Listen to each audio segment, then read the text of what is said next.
Ken Trahan with Lenny Van Gilder. It's our First NBC Bank weekend preview brought to you by First NBC Bank with 35 locations throughout the metropolitan New Orleans area and beyond. That's First NBC Bank, proud sponsor of SportsNola.com. It is a big weekend for high school football in New Orleans because 4 state championship games will be played on the floor of the Mercedes-Benz Superdome. All of the select school games to be played this weekend. Division 4 starting at 10 a.m. on Friday morning. Division 3 at 1:30. And we'll have that broadcast on WRBH 88.3 FM and WRBH.org. And that's Riverside and Notre Dame. Then, of course, coming up at 5 o'clock, the Division 2 game with St. Thomas More and Parkview Baptist. And the finale is the Division 1 championship, Archbishop Rummel and Catholic of Baton Rouge. And we'll have that broadcast on WGSO 990 AM. And WGSO.com is part of the original, which will air at 6:05 Friday night, complete with our full scoreboard from SportsNola.com. So a big weekend for high school football. The good news is it's a big weekend. The bad news is it's just one of 2 weekends and one of 3 days of championship games. It is. And hopefully this is the last year that we are talking about 9 championships and that we consolidate this thing down a little bit by the time we get to next December. That said, it is a big weekend. You've got the select finals. You've got the non-select semifinals. Been a lot of news off the field. Check out Ed Daniels' story, by the way, at sportsnola.com. He nails it, basically saying the LHSA got it right. A lot, we're dealing with lawsuits and things like that and a lot of things off the field right now. But the fact of the matter is, there was a bench-clearing brawl at the end of the Amite-Bogalusa game. Amite has been put out of the playoffs as a result because their entire team is essentially serving a 1-game suspension. We're dealing with rulings, appeals now, courtrooms. It won't be finalized until Friday. Is there a chance this game could end up being played? Perhaps. But how difficult would that be given the circumstances of preparation, distractions? I mean, how difficult would that be to make a ruling the day of the game? It is crazy. And if I were in that situation, I would say, look, if this game ends up being played, it's going to be played on Saturday because the winner of the game doesn't have to play until the following Saturday. Nobody's getting a disadvantage of any kind. I would do that if it comes to that. I'm not sure it will, but when you get in a court of law, you never know what's going to happen in these situations. And I'm fortunate that we're even having to talk about that. But still, it is something, and it is a big story down here. And again, if you haven't checked out Ed's story, do it. I think appeals are good, and they should be allowed, but rules are rules. And if you don't uphold rules, then you really don't have rules. So I think that's pretty much the point of the story, and that's fully understandable. And I happen to agree with upholding rules and also agree with appeals, but ultimately rules rule. You got that? All right. Moving on, obviously, the Pelicans will be playing at the same time as the high school state championship games. A traffic advisory has been put out as a result, and this is not your ideal circumstance to have both buildings in use with a lot of people, not just coming but going, too. That's the issue. And meanwhile, the Pelicans are playing the Cavaliers and LeBron James, and, of course, New Orleans is 4-15 after losing at Houston on Wednesday night. Yeah, it's, maybe they come back and put off performance. The good news is they're getting healthier, The bad news is you got the best player in the world coming to town Friday night, and that's not exactly a situation for getting healthy. I say he's the best. He's one of the 2 best players in the world. I was going to say, is Steph Curry going to be here? Steph Curry might. No, Steph Curry's done for he won't be back this year, but unless they end up facing off in the playoffs. You've seen him the one time, you're going to see him here in the regular season, but obviously there'll be a huge crowd there.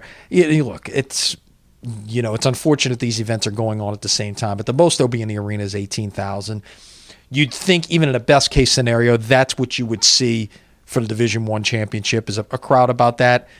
And even that will be half of the number of people that you would see downtown for the Saints game on Sunday, which is kind of where we segue into from there, I guess. Nicely done. Yes. The Saints and the Panthers. Can the Saints actually win the game? Panthers undefeated. They're the last man standing in terms of being unbeaten. The Saints played them great the first time and could have won the game were it not for an interception on maybe the only bad decision or bad throw Luke McCollum made in the whole game. But the Panthers have gotten better and better since then, and the Saints have not. I think Saints can win. I think it will be one of those NFC South games that's going to go down to the last possession.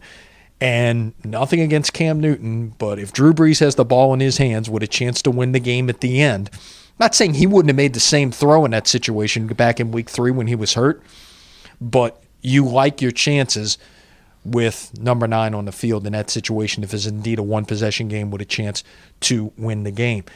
The game is in New Orleans this time. That game was, of course, in Charlotte. So, these two always, for the most part, manage to play kind of nip-and-tuck kind of football games, and I would not be surprised if it comes right down to the end.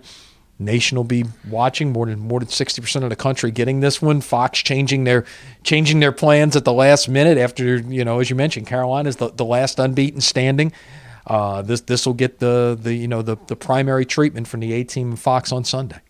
Tulane has a new athletic director, which Lenny wrote about at sportsnola.com. Read it, Lenny.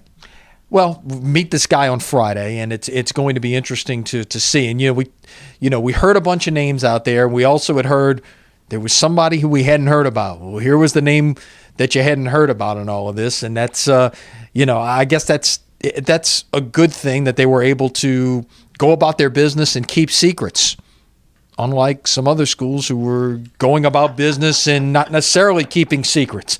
And, that said, well, I think just in the couple of people that I talked to on Wednesday that this is a very good hire. And even the people who aren't necessarily connected to it are saying this is a very good hire.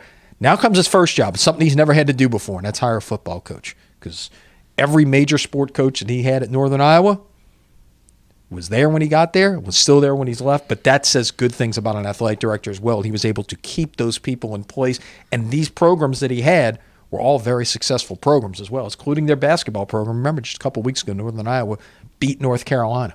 And you alluded to the other one, of course, LSU. F. King Alexander saying a decision was made by halftime, although maybe it was made a couple of days before. It doesn't excuse or change anything. Then there's LSU Michigan possibly in a bowl game. Talk about the LSU situation. Yeah, look, it's nothing we probably didn't know anyway. It's just interesting to hear King Alexander come out and essentially confirm these things. Of course, the bowls, you allude to the bowls. Sunday's a big day there. We'll know the Sugar Bowl matchup. Mm-hmm. If the chalk holds, it'll be Ole Miss and Baylor. Mm-hmm. New Orleans Bowl? New Orleans Bowl, no announcement yet there, but Arkansas State is coming. That basically got put out there yesterday. Could be interesting to see what happens on the Conference USA side. Could be Louisiana Tech, could be Southern Miss. One or the other. It's still a good regional matchup. Nobody's got to come from far away to come see that one. And then where does LSU end up? Could it be LSU Michigan in Orlando? Mm-hmm. That would be obviously a very intriguing storyline. Of course, it's still Jim Harbaugh's first year. The Les Miles Michigan situation. That would be a very interesting matchup. And I think you take the 6 main games out of it, that might be the best of all the rest of them. Dandy, enticing stuff. It's a great weekend to come. We look forward to it. Lenny, as always, thanks. Have a great weekend. All right, we'll see you Monday. That's our First NBC Bank weekend preview brought to you by First NBC Bank with 35 locations throughout Southeast Louisiana and the Florida Panhandle. That's First NBC Bank, proud sponsor of SportsNola.com. He's Lenny. I'm Kenny. Have a great weekend, and God bless you.